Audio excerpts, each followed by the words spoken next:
और ये है रायचूर दोआब, ये है रायचूर दोआब, ये है विजयनगर और ये है बहमनी। अब केडी राय पीछा कर रहे हैं और बहमनी सेना पीछे भाग रही है। जब भाग रही है तो इसी क्रम में यह जो दोआब का क्षेत्र है ना, इस दोआब पर नियंत्रण स्थापित हो गया। किसका? तो इस दोआब पर नियंत्रण स्थापित हो गया विजयनगर का, अर्थात कृष्णदेव राय का। तो कृष्णदेव राय के शासनकाल में इसी क्रम में रायचूर दोआब पर पुनः केडी राय ने कब्जा कर लिया। केडी राय ने कब्जा कर लिया विजयनगर का अधिकार हो गया। समझते चले जाए। बहमनी सेना हार रही है, भाग रही है। जो महमूद शाह तृतीय की योजना थी उस पे पानी फिरा हुआ है। जो उसके सहयोगी थे, जिनको लेकर के विजयनगर के विरुद्ध अभियान किया था, अब उनमें फूट पड़ रही है। इसी दौरान यूसुफ आदिल शाह की मृत्यु भी हो गई। तनाव बढ़ रहा है बहमनी खेमे में।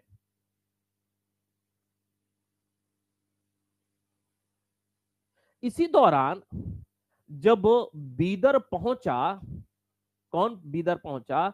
बीदर पहुंचा महमूद शाह तृतीय।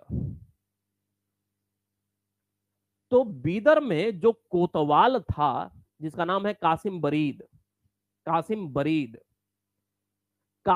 बरीद ने महमूद को अपनी कठपुतली की तरह चलाना शुरू किया। इवन बिल्कुल कैद स्थिति में कर लिया। कासिम बरीद ने कैदी बना लिया, इसे बंदी बना लिया। कासिम बरीद ने बीदर का कोतवाल रहा। एक तरफ तो बीदर में यह घटना हो रही है, दूसरी ओर केडी राय ने रायचूर दोआब पर कब्जा कर लिया और आगे बढ़े। इन्होंने गुलबर्गा पर भी कब्जा कर लिया। गुलबर्गा की सेना आगे बढ़ती जा रही है। अब कहां पे है ये? तो आप देख सकते हैं कि यह गुलबर्गा है, रायचूर दोआब के ऊपर यह बीजापुर, फिर यह गुलबर्गा है, ये गुलबर्गा है, और उसके ऊपर राजधानी है बीदर। ये बीदर, गुलबर्गा के उत्तर में है बीदर। गुलबर्गा तक पहुंच गए ये लोग। गुलबर्गा पर केडी राय का अर्थात विजयनगर का कब्जा हो गया। अब जब गुलबर्गा पर केडी राय का कब्जा हो गया, ये बात अब कहां तक पहुंच गई है? 1512 तक हम लोग पहुंच चुके हैं। 1512 तक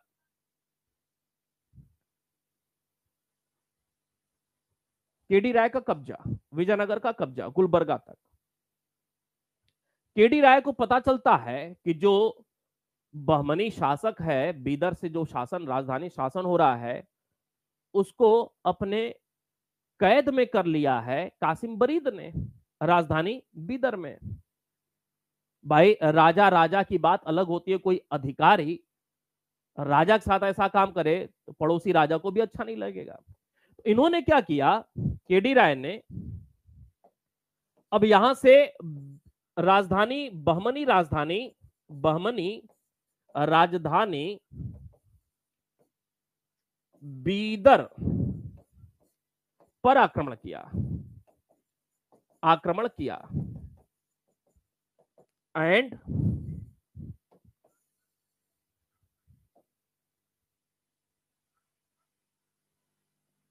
जो शासक हैं सुल्तान महमूद शाह तृतीय को कासिम बरीद अर्थात बरीद के चंगुल से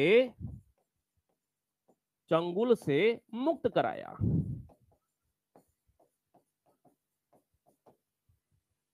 बरीद के चंगुल से मुक्त कराते हैं। और इसी क्रम में भाई केडी राय देसी शासक हैं और बहमनी कौन है? अमीरान ए सादा है, अर्थात सादी हैं, अर्थात विदेशी हैं। विदेशी कहने का मतलब यवन, विदेशी कहने का मतलब यवन संस्कृत में। तो जब महमूद शाह तृतीय को बरीद के चंगुल से मुक्त कराया और केडी राय ने एक उपाधि यहां पे धारण की, केडी राय ने उपाधि धारण की। कौन सी उपाधि धारण किया? आप जानते होंगे, यवन राज स्थापनाचार्य की, स्थापनाचार्य की।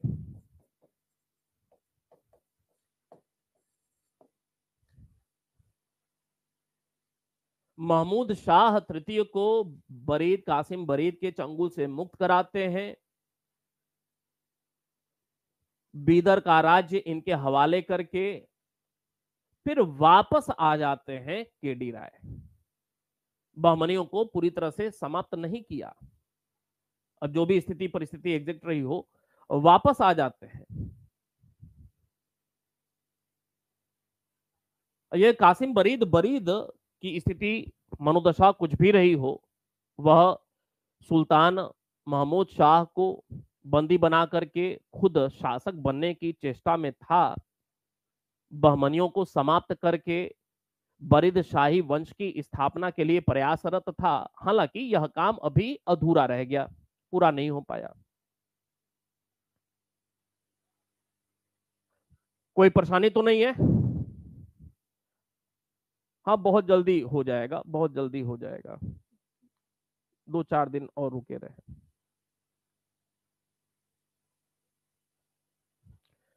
तो इस प्रकार यह जो यवन राज स्थापनाचार्य वाली कहानी है उपाधि की, उसकी कहानी क्या रही वो आपको बताया। तो इनके शासनकाल में यह कुछ प्रमुख घटनाएं रही महमूद शाह तृतीय को लेकर के। अंततः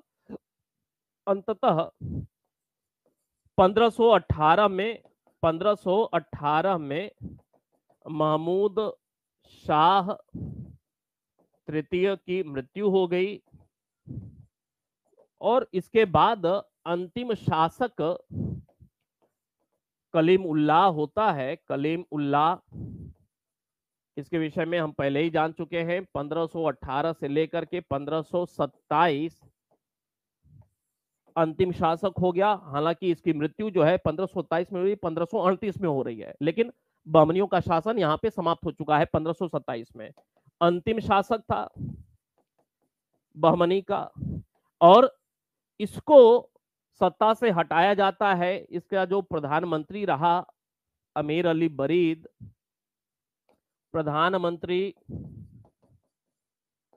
अमीर अली बरीद ने इसे सत्ता से बेदखल कर 1527 में बीदर में बरीद शाही वंश की स्थापना की। बरीद शाही वंश की स्थापना की। तो यहां पे जाकर के ये पूरी राजनीतिक घटनाक्रम स्पष्ट हो जाता है। अब कलीम उल्लाह के शासनकाल में बहमनी समाप्त हो गया। अब यहां पे एक बात निकल करके आती है क्या, कि यह जो हमने शासक देखा महमूद शाह, जब महमूद शाह का शासन है ना, तो महमूद शाह के शासन काल में स्थिति बहमनियों की बहुत अच्छी नहीं है। बहमनी साम्राज्य विखंडित होता जा रहा है। महमूद शाह तृतीय के ही शासन काल में बहमनी साम्राज्य जो है वह छिन्न भिन्न होता जा रहा है और इसी के शासन काल में बहमनी साम्राज्य अब कुछ खंडों में बंटता जा रहा है। इसके समय ही बहमनी साम्राज्य 4 खंड में बढ़ चुका था और कलीम उल्लाह जो अंतिम शासक रहे, तो 4 के बाद 5वां 1527 में बरीद शाही वंश की स्थापना जाती है। 5 खंडों में एक प्रश्न निकल करके आता है कि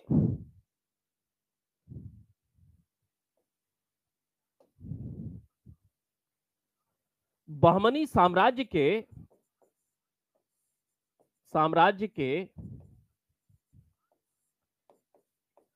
खंडहर पर, खंडहर का मतलब पतन, खंडहर पर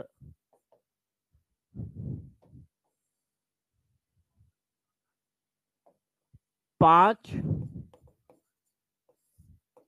स्वतंत्र राज्य या राजवंशों की स्थापना हुई।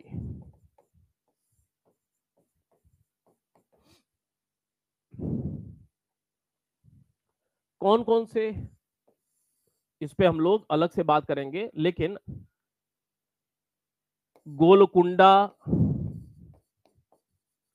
कुतुबशाही वंश, अहमदनगर निजाम शाही वंश, बीजापुर आदिल शाही वंश, बरार इमाद शाही वंश, बीदर बरीद शाही वंश। यह 5 स्वतंत्र राजवंशों की, राज्यों की स्थापना होती है। कौन कौन से राजवंश रहे, यह भी अपने आप में महत्वपूर्ण बनता है। इसका हम लोग अलग से एक क्लास देखेंगे, ठीक है। तो यहां पे जाकर के राजनीतिक जो भी सारी घटनाक्रम रहे, निश्चित रूप से वह सारी बातें स्पष्ट तौर पे अब आपके दिमाग में घर कर गई होगी। क्यों भाई, कुछ बातें हैं जो कि हमें ध्यान में कर लेना है, थोड़ी सी कुछ बातें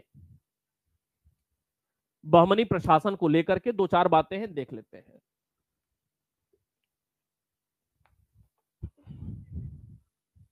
बहमनी प्रशासन, ज्यादा कुछ जानकारी नहीं है, थोड़ी सी जो काम की बातें हैं वह देख लेते हैं। यहां से प्रश्न भी हालांकि नहीं पूछे जाते हैं, तो भी हम लोग कुछ कुछ बातें कर लेते हैं।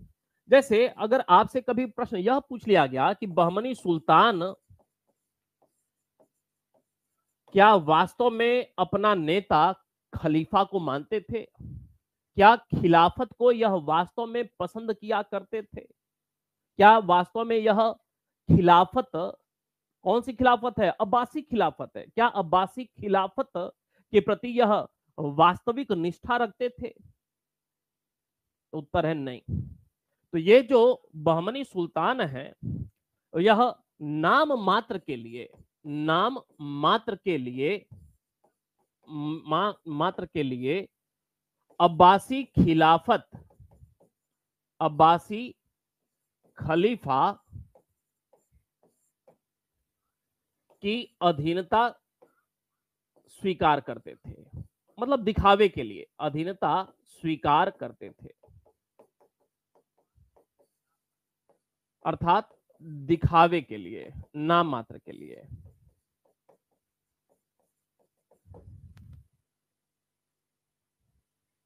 यह जो बहमनी शासक होते थे, यह बहमनी शासक मुख्यतः 8 मंत्रियों